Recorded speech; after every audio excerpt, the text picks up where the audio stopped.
my name is Patricia Watson. I live in East LaHave, Nova Scotia, and we've been here for 22 years. Prior to coming to Nova Scotia, I grew up in a little town in Plainfield, New Jersey, and lived there for most of my life. I'd say, no, not really. Lived there until I was about 18 years old, and then moved to New York and moved up and down the East Coast. My love and my passion has always been music. Presently, I sing with the Patricia Watson Quintet, but I also sing with an amazing women's chorus, Seaside a Capella women's chorus. My other passion is I am a spiritual, what they call a spiritual coach through the Centers for Spiritual Living. And I have a study group that has been going on here in Nova Scotia, in Halifax, Dartmouth area, since 2003, before I became a practitioner. So as a practitioner, for many, many years after becoming a practitioner up until 2017, I actually taught online and taught other people how to be spiritual coaches as well. And for many, many years, prior to retiring in 2009, I was a consultant. I had my own consulting business, and I loved it. I loved working with people. It was more around the soft side of training versus the technical side of training. So working with people around team building, conflict resolution, all of those things that really make people who they are in the workplace. And basically doing a lot of coaching and counseling with people as well through the process. I love my life. I live in a beautiful, beautiful part of the world. And we've been here, like I said, for 22 years. I have one son who is 52 years old now. And he is a lieutenant colonel in the U.S. Army, and he is now presently stationed in Seoul. He's second in command of an Army base in Seoul. He loves it. And I have one grandson officially, and Wesley's 27. And then between David and I, my husband, we've been together for 33 years and married for 30. And between us, we have 5 grandchildren. So life is perfect. I love my life. It's awesome. I had a friend in Philadelphia who was a consultant as well, and she had been telling me, you have to try this center. You have to come to the center. And I had been off church for a long time because I grew up in the Baptist church, but I grew up with the belief that, you know, heaven and hell, heaven's there, hell is where you go when you die, and all that other jazz. And it just didn't sit right with my being and my soul. It didn't feel right at all. And so I was kind of off church, and then I decided I'm not going to go. And this one Sunday was Friendship Sunday, and I went, and I felt so at ease and so at home because the teachings are around what we call New Thought. And so the teachings are understanding that there's one power and one presence, that is God, that God is within each one of us. So it's not something that's separate from us. Heaven and hell are what we create here on this earth in terms of living. And it teaches you around different religions and also around science of mind, philosophy, and it also teaches you how to live your life, basically. And so that's what really sold me. And I've been probably studying science of mind for about at least 24, 25 years. And I've been a practitioner since 2004. Right. Mm-hmm. Well, I met my darling and loving husband, David, when I was living in Philadelphia. And I lived in Philly for about 20 years, and so did David, as a matter of fact. But he grew up in Hamilton, Ontario, and his company transferred him down to the States. And we met through, you know, this was prior to online dating, but I was the coordinator for the Philadelphia Business Singles Organization. And one of David's friends recommended that he come because at that point he was single, of course. And I met him at a party, and the rest is history. Right now, when we had our house in the States, we had a winter home in Arizona, and it was lovely because a lot of the churches, a lot of the centers down there, I would go and I'd not only sing and be guest soloist, but I was also the speaker for the day as well. So I got to travel California, Arizona, New Mexico, Philadelphia, where else? Few other states, and then also here as well. I did gospel workshops and jazz workshops, and here now I'm a member of two congregations. My home church is in Amada, Arizona, because as a practitioner and as a remote practitioner, I have to be connected to a center. The closest center for me right now is Toronto, actually.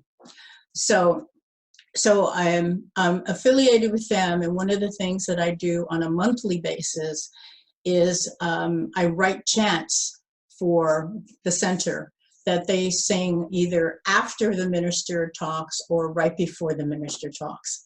And the other is I'm a member of Bedford United Church, which is probably the largest United Church this side of Montreal. And so what I'm doing this month is I'm presiding and also guest soloist. So I sing at different churches, which really is passionate. It's my soul. It really is.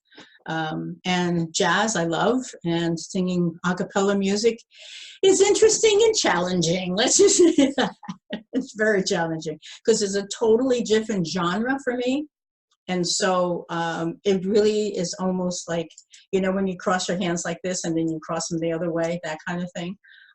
It's really shifting the brain in terms of how to not only produce the sound because it's perfect pitch, we're trying here, but also to get rid of the vibrato in my voice, which comes from jazz and gospel.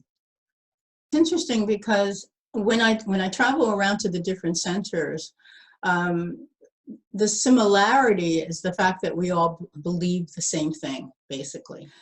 I would say that the differences are in the sense that we all believe basically around the same thing in terms of, being, knowing that you set an intention in your life, and there's a purpose for each one of our lives, and to be aware of what that purpose is so that we're living our lives accordingly, okay? I believe that a lot of people are beginning to believe that, but there's still some people that don't. And I think that's the difference that I see in some women, is that some women have really claimed their purpose and are moving forward with their lives. And a lot of women are still struggling. And I think some of the struggle, a lot of the times when I was doing visioning workshops for people, because I do that and I love it, and I do it myself. I vision maybe like every 4 to 6 months to make sure that I'm on target in terms of the direction for my life. But a lot of times what I found, and for myself as well, is that I know what my vision is, but at this moment in my life, I can't do it. I'll give you a really good example. Like when I was bringing up my son, I knew that I wanted to do music, but there's no way as a single mother I could leave my son and pursue what I love to do. So sometimes we have to put things on the back burner. I see some of the other obstacles and difficulties for women are other people in their lives in trying to influence them around what it is that they want them to do that makes them comfortable, not necessarily makes the woman comfortable. Right. I think the nice thing for me too is I have a wonderful opportunity and have been doing it for, well, here in Nova Scotia for 2 years, but when I was back in the States, probably for about 5 years. And that was going in once a week and reading to a second grade class. And so I've been doing that here for the last 2 years. This will be 3 years coming up. And then one of the other schools in New Ross has asked me to come in like once a month and do the same thing. But what I'm trying to instill in the children is a sense of pride. One of the things that we did was, there is a beautiful book out that is called The Quilt of Belonging. And what it is the woman that came up with this concept and idea is, she has patches of quilts from countries and women, etc., and everyone from around the world. So not only within our own province per se, but it's amazing. It really is. And what I did with the kids was, I said, so tell me what your culture is. First, I had to define culture because most of them didn't know.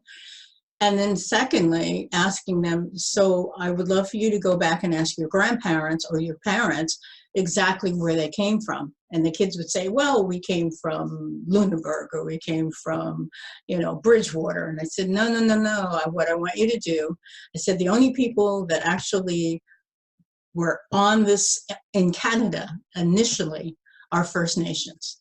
So even I can say I'm Canadian now, because yes, I am a citizen, but that's not my blood country. My blood country is Nigeria and Sierra Leone. And that took a little while to figure out, because I was born in the US, so I thought I was American. I am, but yet, where do my relatives come from? So, there's one little kid who said, well, I'm from Germany, and I'm from Bridgewater, and that's where I'm from. And we finally, the next week he came back and he says, I'm German. So I had them basically, we couldn't do quilting, but what we did was cut out the flags from the different countries and symbols from the different countries, and the kids put it all together, and we had a long flag that went all the way around the room. It was fabulous. And now the kids know their culture. So when I go in to read to them now, instead of just reading, I look at what can they learn from this book, and then we set up a project with the kids to work on as well. So, and that was my sister's idea. She said, why go in and read? Why don't you do something with them? I'm like, gotcha. So I love it. It is so much fun. Really good example. I think the most important lesson that we need to give them, one is we need to show them love and show them unconditional love, because that's so important. And I think the second lesson around that too is to let them live the life that they were intended for. Because so many, my mother wanted me to be a nurse. I can't stand the sight of blood. That's definitely the wrong career. And then I became a secretary. I hated it. So it took a little while to get where I am now, okay? I would like to shortcut that for kids by about 30 years so that when they come out of school, they're doing exactly what it is that they were intended to do on this earth. Yeah, and not have to struggle, right? It's on her own. And it's so wonderful to be able to experience different cultures. And when I say that, because we travel, and I love traveling, but I don't particularly like traveling and going to, let's say, okay, I'll give you a good example. When we were on our honeymoon, when we were staying at a beautiful, beautiful cottage in Kent, actually it was an estate, the woman there said, you all don't seem like typical Americans. And at that point, we were still in the US. I like to suggest several different places to go here where tourists don't go. And that's what I like, when I go into a place, to be enmeshed in the culture. Like last year we were in Portugal, and we found a little Portuguese restaurant around the corner from our hotel that mostly Portuguese went to. I love to be enmeshed in the culture and, see how people live versus see how people live from a tourist perspective. No, yeah. It's not. You have to find your own path. That's why I like to do the visioning. Let me show you something. This is what I did with the kids. Hold on one sec. I had them do a vision board for their life or for whatever they thought at that moment. But I do vision boards, and it's so much easier. And a lot of people just do a board, But I like to do it three-dimensional so that you can see it. And I keep it in my office to remind me of, well, am I doing what I want to do? Yes, I'm singing. I'm enjoying the show. I love being in Canada. I love the way that I perform. I love my son. I love my husband. I love my grandson, you know, that kind of thing. I think one thing that I've had in my life and have been very grateful for is the support of my husband. And just being in the relationship with David for the last 33 years, you know, just celebrating our 30th wedding anniversary in April. We've been, you know, I've, you know, sometimes it's a roller coaster ride, but the bottom line is that one of the things that a friend of mine said to me many, many years ago, before we even got married, is if you can avoid it, don't go to bed angry and work it out. And we've managed to do that. So he's my rock. He really is. Yeah. Because You've Got the Power, which is the video that I did not too long ago. Well, last year this time, actually, we released it. And it's really about people standing in their power and not waiting forever to do it. You know, we need to stand in our power. You have it. You've had it all along. We just need to wake up to it. Yeah.